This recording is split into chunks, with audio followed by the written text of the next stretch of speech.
मी साक्षी Panchal news अनकटच्या बातमीपत्रात तुम्हा सर्वांचं स्वागत करते। सविस्तर बातम्यांचा आढावा घेणारच आहोत, पण त्याआधी नजर टाकूयात काही महत्त्वाच्या हेडलाईन्सवर। श्याम बेनेगल यांचं निधन, वयाच्या 90व्या वर्षी घेतला अखेरचा श्वास। उद्धव ठाकरेंच्या शिवसेनेने केली पंतप्रधान नरेंद्र मोदींवर टीका। गरिबांसाठी 13 लाख घरं, केंद्रीय कृषी व ग्रामविकास मंत्री शिवराज सिंग चौहान यांची मोठी घोषणा। आणि कोल्हापुरातील नांदणी येथे 1 जानेवारीपासून पंचकल्याण प्रतिष्ठा महामस्ताभिषेक पूजा महोत्सवाचं आयोजन। आता पाहूयात सविस्तर वृत्त। सिने क्षेत्रातून एक दुःखद बातमी समोर आली आहे। समांतर सिनेमाचे जनक आणि ज्येष्ठ दिग्दर्शक श्याम बेनेगल यांचं निधन झालंय। बेनेगल गेल्या काही महिन्यांपासून आजारी होते, त्यामुळे त्यांच्यावर उपचार देखील सुरू होता। अखेर सोमवारी म्हणजे काल त्यांनी 90व्या वर्षी अखेरचा श्वास घेतला। त्यांच्या निधनाने सध्या चित्रपट सृष्टीत शोककळा पसरली। उद्धव ठाकरेंच्या शिवसेनेने पंतप्रधान नरेंद्र मोदींवर निशाणा साधलाय। मोदी भारतात हिंदू मुसलमान, हिंदू ख्रिश्चन असे वाद लावतात, मात्र कुवेत सारख्या इस्लामी देशात जाऊन तिथला सर्वोच्च सन्मान द ऑर्डर ऑफ मुबारक अल कबीर सारखा पुरस्कार स्वीकारतात, असं म्हणत ठाकरेंच्या शिवसेनेने मोदींना लक्ष केलंय। अगदी बीडमधील सरपंचच्या हत्येपासून ते बांगलादेशमधील सर्वोच्च पुरस्काराबद्दल अनेक गोष्टींचा उल्लेख करत ठाकरेंच्या पक्षाने पंतप्रधान नरेंद्र मोदींवर ही टीका केली आहे। पुण्यात कोयता गँगची दहशत सुरू असून लोहगाव येथील साठे वस्ती परिसरात 2 तरुणांनी कोयता आणि दगडांचा वापर करून वाहनांची तोडफोड करत दहशत माजवली आहे। या घटनेचा व्हिडिओ सध्या सोशल मीडियावर मोठ्या प्रमाणावर व्हायरल होत आहे। 2 तरुणांनी परिसरातील गाड्या, दुकानं तसेच रस्त्यावरून येणाऱ्या जाणाऱ्या वाहनांवर कोयताने वार करत तोडफोड केली आहे। या कृत्यामुळे नागरिकांमध्ये भीतीचं वातावरण निर्माण झालंय। घटनास्थळी झालेल्या तोडफोडीमुळे स्थानिकांमध्ये मोठ्या प्रमाणावर त्रास सहन करावा लागतोय। नाशिकच्या येवला शहर आणि परिसरात नायलॉन मांजामुळे अनेक जण जखमी झाल्याच्या घटना घडतायत, मात्र पोलीस प्रशासन याबाबत कठोर कारवाई करत नसल्याचं निदर्शनास येत असून येवला शहरात बंदी असलेल्या नायलॉन मांजाची सर्रास विक्री होताना देखील दिसतेय। मोटरसायकलवरून जात असताना शहा नावाच्या शिक्षकाच्या गळ्यात अचानक नायलॉन मांजा अडकून पडल्याने त्यांना गंभीर दुखापत झाली आहे। त्यामुळे नायलॉन मांजाचा प्रश्न आता पुन्हा एकदा ऐरणीवर आला असून पोलीस प्रशासनानं ठोस पावलं उचलण्याची मागणी सध्या नागरिकांकडून करण्यात येते। बातमीपत्रात वेळ झाली आहे छोट्याशा विश्रांतीची, लगेचच परत येऊ। पाहत रहा न्यूज अनकट। ऐतिहासिक वारसा लाभलेला मराठ मुलूक महाराष्ट्र। या महाराष्ट्राला विविध रंगी छटा आहेत। साहित्य, कला, पर्यटन, नृत्य, भाषा, संत परंपरा अशा विविधतेने तो नटलेला आहे। हीच गौरवशाली विविधता जपत सुवरंग मराठी केवळ महाराष्ट्राच्या सांस्कृतिक संहितेपुरते मर्यादित न राहता समकालीन नवकल्पनांवर आधारित कार्यक्रमांद्वारे मराठी मनोरंजन विश्वात स्वतःची एक अनोखी जागा निर्माण करत आहेत। मराठी मनोरंजन क्षेत्रातील उत्तम दिग्दर्शक, लेखक आणि निर्मात्यांच्या प्रतिभेचा पुरेपूर वापर करून मनोरंजनाचा आगळा वेगळा रंग उधळण्यास आम्ही सज्ज आहोत। स्वरंग मराठीचे उद्दिष्ट मराठी मनोरंजन क्षेत्रामध्ये मनोरंजनाची वहिवाट सोडून, रूढीवादी पद्धती तोडून मनोरंजनाचा समृद्ध अनुभव प्रदान करून देण्याचा आहे। म्हणूनच यात विविध पद्धतीचे मनोरंजक आणि माहितीपूर्ण कार्यक्रम स्वरंग मराठीवर बघता येतील। शेवटी एकच, धकाधकीच्या जीवनात धांगडधिंगा करण्यापेक्षा बसूया, हसूया, गाऊया, जगूया। नाती गोती श्रावण मोती गावामधले जीवंत रंग। नाती गोती श्रावण मोती गावामधले जीवंत रंग। चला जोडूया, चला पाहूया, जशी संस्कृती तसा स्वरंग। विश्रांतीनंतर पुन्हा एकदा स्वागत। पाहूयात पुढची बातमी। पंतप्रधान नरेंद्र मोदी यांचं महाराष्ट्रावर विशेष प्रेम असून तिसऱ्यांदा ते सत्तेत आल्यानंतर त्यांनी पंतप्रधान आवास योजनेअंतर्गत राज्यातील गरिबांसाठी 6.36 लाख घरं उपलब्ध करून दिली आहेत। आता या योजनेत पात्रतेचे निकष देखील शिथिल करण्यात आलेत। यामध्ये एकही गरीब बेघर न राहून यासाठी योजनेअंतर्गत राज्यासाठी एकूण 13.29 लाख घरं उपलब्ध करून देण्यात येणार आहे, अशी घोषणा केंद्रीय कृषी मंत्री तसेच ग्रामविकास मंत्री शिवराज सिंग चौहान यांनी काल केली आहे। धाराशिवमध्ये धक्कादायक प्रकार समोर आलाय। तर माजी मंत्री आणि शिवसेना शिंदे गटाचे आमदार तानाजी सावंत यांच्या 2 पुतण्यांना अज्ञात व्यक्तींकडून धमकी देण्यात आली आहे. तुमचाही मस्ताजोग मधला संतोष देशमुख केला जाईल अशी धमकी देण्यात आली आहे. त्यामुळे या घटनेमुळे एकच खळबळ उडाली आहे. भारतीय दूरसंचार नियामक प्राधिकरण म्हणजेच ट्रायने सोमवारी काल टॅरिफ नियमांमध्ये दुरुस्ती केली आहे. या दुरुस्तीनंतर मोबाईल सेवा कंपन्यांना इंटरनेट म्हणजेच डेटाचा वापर न करणाऱ्या ग्राहकांसाठी कॉलिंग आणि SMS साठी रिचार्ज प्लॅन आणावे लागतील असं ठरवलं गेलंय. याशिवाय ट्रायने विशेष म्हणजे रिचार्ज प्लॅन्सची मुदत ही 90 दिवसांवरून 365 दिवस देखील केली आहे. साईराज परदेशी या वेटलिफ्टरने कतारच्या दोहा शहरातील झालेल्या Asian youth and junior championship आंतरराष्ट्रीय स्पर्धेत सुवर्ण पदक पटकावलंय. साईराजने 81 किलो वजनी गटात 139 किलो स्नॅच आणि 171 किलो क्लीन जर्क असं एकूण 310 किलो वजन उचलून अत्यंत चुरशीच्या लढतीत एक सुवर्ण आणि 2 रौप्य पदक जिंकत चमकदार कामगिरी केली आहे. आणि त्याच्या याच कामगिरीने मनमाडच्या शिरपेचात अजून एक यशाचा तूर रोवल्याने सर्वच स्तरावरून त्याच्या अभिनंदनाचा वर्षाव होतोय. या बातमीपत्रात वेळ झाली आहे छोट्याशा विश्रांतीची. लगेचच परत येऊ. पाहत रहा न्यूज अनकट. ऐतिहासिक वारसा लाभलेला मराठ मुलूक महाराष्ट्र. या महाराष्ट्राला विविध रंगी छटा आहेत. साहित्य, कला, पर्यटन, नृत्य, भाषा, संत परंपरा अशा विविधतेने तो नटलेला आहे.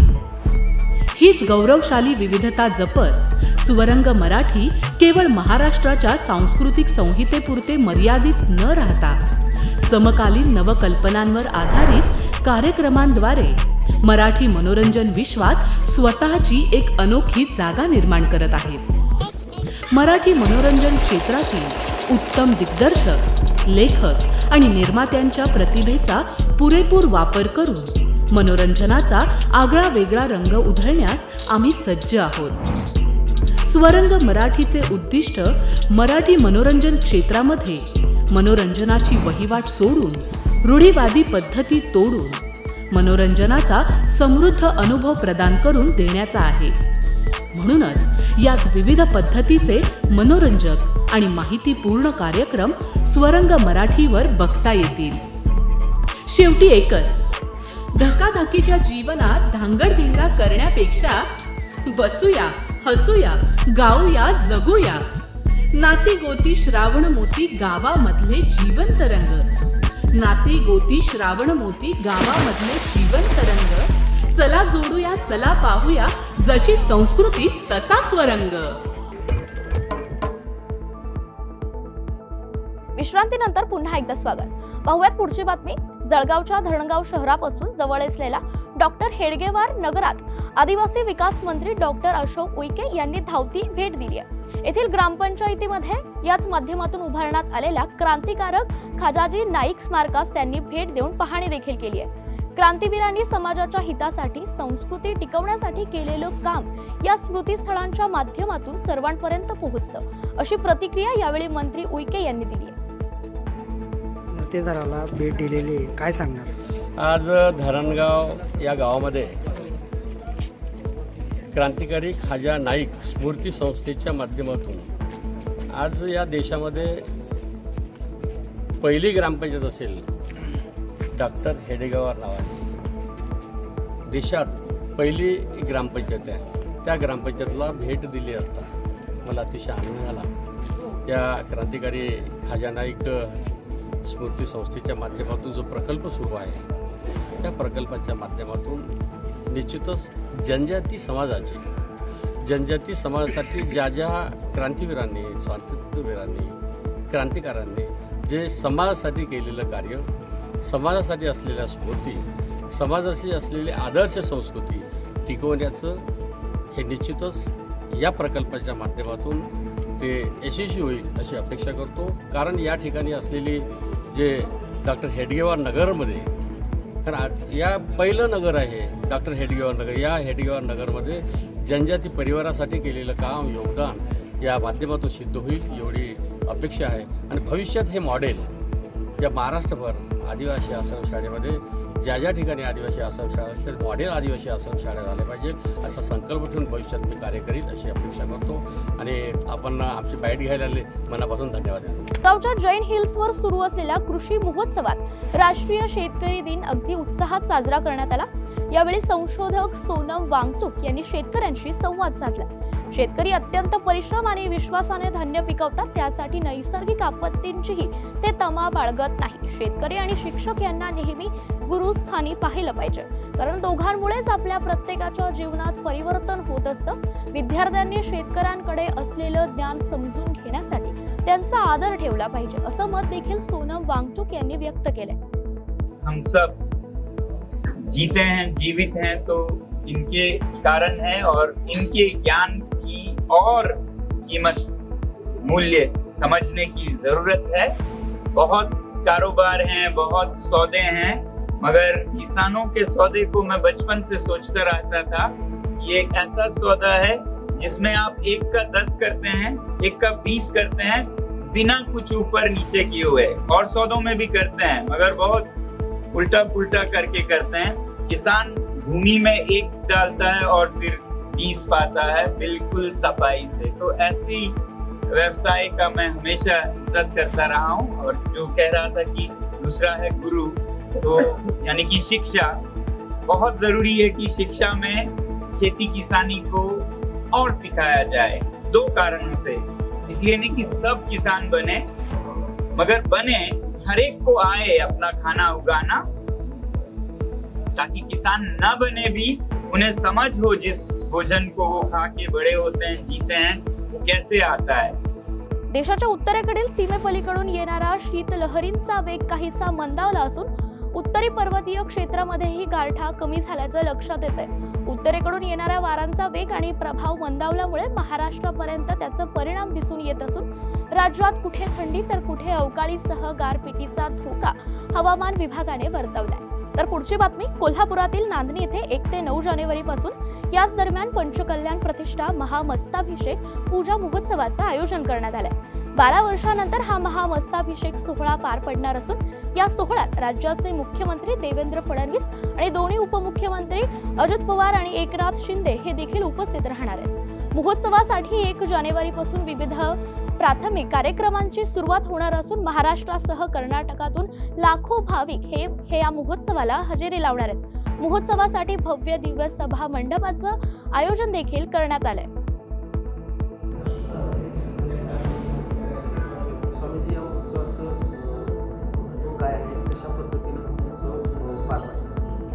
ओम नमः सिद्धेभ्यः. बंधू, जानेवारी 1, 2025 पासून जानेवारी 9, 2025 पर्यंत अतिशय क्षेत्र ऋषभांचल, अतिशय क्षेत्र नांदणी येथे पंचकल्याण प्रतिष्ठा महामहोत्सव आणि महामस्तकाभिषेक महामहोत्सव, हा महोत्सवाचा मुख्य हेतू विश्वशांती हा मुख्य हेतू आहे. जगातील प्रत्येक जीवसृष्टीला शांती मिळावी आणि प्रत्येक जीव अहिंसेच्या माध्यमातून सुविधेतून आपलं जीवन जगत राहावं, हा महोत्सवाचा मुख्य हेतू आहे. बंधू, धार्मिक अनुष्ठान या महोत्सवामध्ये होत असतात. अखंड भारतातून लाखोच्या संख्येमध्ये या महोत्सवासाठी भक्त, श्रावक, भाविक उपस्थित होत असतात. त्याचबरोबर या महोत्सवासाठी अनेक आचार्य विशुद्ध सागर महाराजांच्या समवेत अनेक आचार्य महाराज या ठिकाणी उपस्थित होतील. साधू संत 101 साधू संत या महामहोत्सवासाठी उपस्थित होतील. भारतातील कानाकोपऱ्यातून या महोत्सवासाठी भक्त एकत्रित होतील असा हा महामहोत्सव आहे.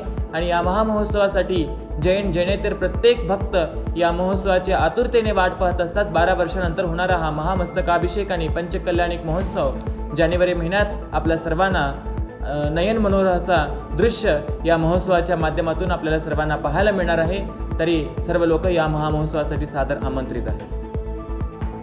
या बातमीसह वेळ झाली. या बातमीपत्रात इथेच थांबायची. पाहत रहा न्यूज अँड कट.